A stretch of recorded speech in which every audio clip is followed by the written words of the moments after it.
The program is State Affairs on Splash 105.5 FM, the Integrity Station. The Honorable Commissioner, Ministry of Information, Culture and Tourism of your state, Toye Arulogun, is my guest. How has it been for you? Have you enjoyed yourself so far? Oh, absolutely, absolutely. From culture shock to culture change. You know, as a matter of fact, I have a book that I'm writing. My working title is Between Humility and Humiliation. Tell me more. you know, when you come into governance, it's a different ballgame. We get a lot of social media and Facebook analysts and people who profess, people who we just gallivant and gerrymander on. When you're there, it's not exactly the same. Okay. Just like in any organization, one of the first lessons, you know, which I'm writing as my own of note in the book, says that before you join politics or governance, you must have a second address. Okay. The second point is that if you've not been in politics or governance, you won't know the human being. Whether you're a professor of sociology, psychology, you won't understand the human being if you don't get into politics or governance. So, I mean, what is your experience? What are some of the rough moments you've had? No, not necessarily rough. It goes back to the same thing that you're talking about. Look, I come from a background where we say it as it is. I come from a background where it's about principles, it's about ideals. And just like you were giving the example earlier, you would discover that sometimes you take decisions based on expediency and not because, you know, you want to stand on your principle. And I'll give you a clear example. Somebody does something that is wrong, okay, which is popular doesn't have to be right, right doesn't have to be popular. But because you're in a bigger network, you got to take that decision, you know, by looking at all the variables before you take that. A decision that ordinarily you would take because this is the right thing to do, because the right thing doesn't have to be popular. So you have to take that. So you find that sometimes you need to check yourself that, okay, you are not, as in code, in charge, but you got to also look at what the reaction of the people will be. So you find it, you need to temperate it, you need to mediate it, just like, you know, we were talking about the issue of policies and decisions of government. But what is important is you must look at the spirit behind some of these decisions. And even the people who would say, go and clear them off the streets. And for example, the governor would say, he told the man, please go on radio, help me say it. The man would say, no, I cannot say it. The people that said we want our schools, when push came to shove, they could not. So these are some of the things that you find. And sometimes it looks more like betrayal. The other thing is that in politics or in governance, you find a lot of treacherous people, you know, which is also a major problem. It is dirty, right? Yeah, sort of. It is. For example, some of the things that are being peddled around, they are not correct. They have a semblance of truth. For example, 40 billion contracts from local government. No, those things are not real. And when I was on the other station in Yoruba, I already brought them, you know, close to, you know, the heart by giving them every date that some of these, a contract that predates the election is now finally being executed. You say they are rushing it. Where is the rush for a contract that started on Friday night, November, for example?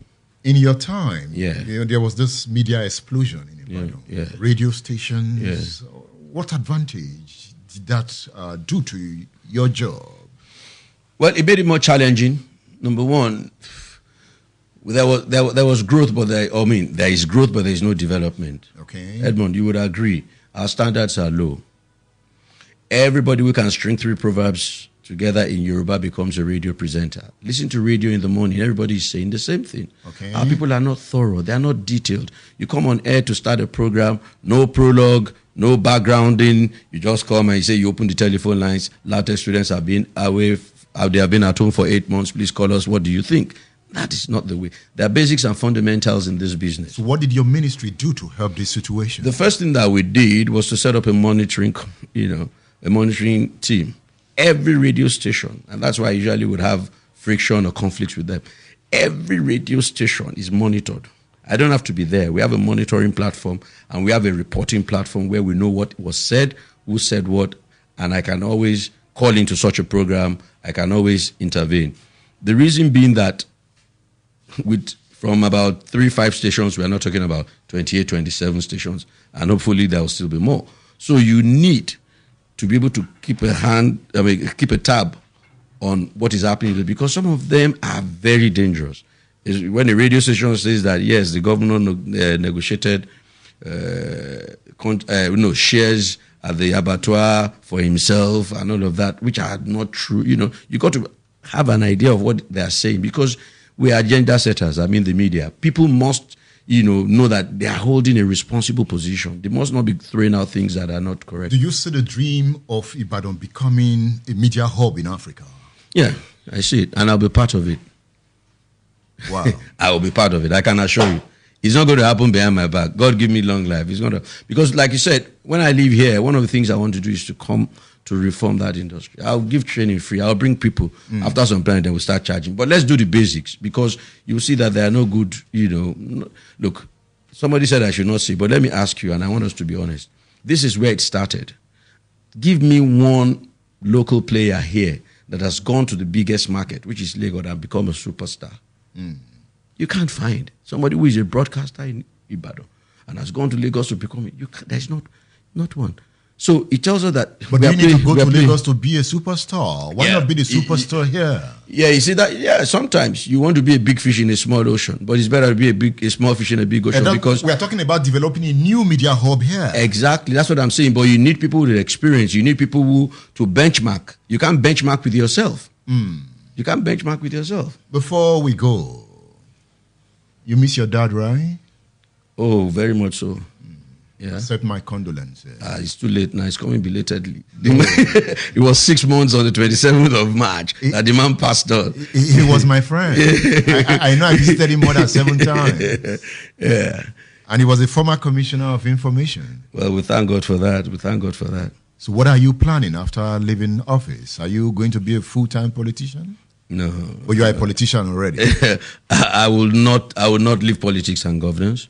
I might not be mainstream, just like I was in the politics and governance before I came here. Okay, I came in here, like they say, I was spotted by the governor and brought me. And that's one of the things that we must credit the governor for.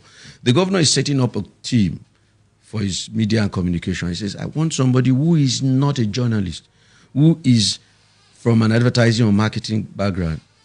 That's how I got into the picture. And I'm talking about vision. I'm talking about ability to plan. When you talk about, you got to give it to the man, And like I said, to round up, because I see they're showing us the time, whatever is happening to Ajimobi today, apart from just being the special woman, has happened to Bola Ige, has happened even to Jesus Christ and Prophet Muhammad. They were rejected, but people are still Christians and they're still Muslims today.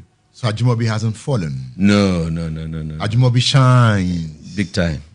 Big time. Toye Arulogun, thank you for featuring on State Affairs. Thank you very much.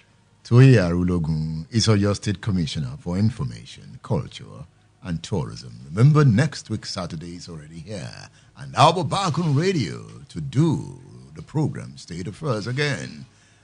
I worked with Bosun Alayode to bring you this edition of the program. I am Edmund Obilo. Thank you for listening.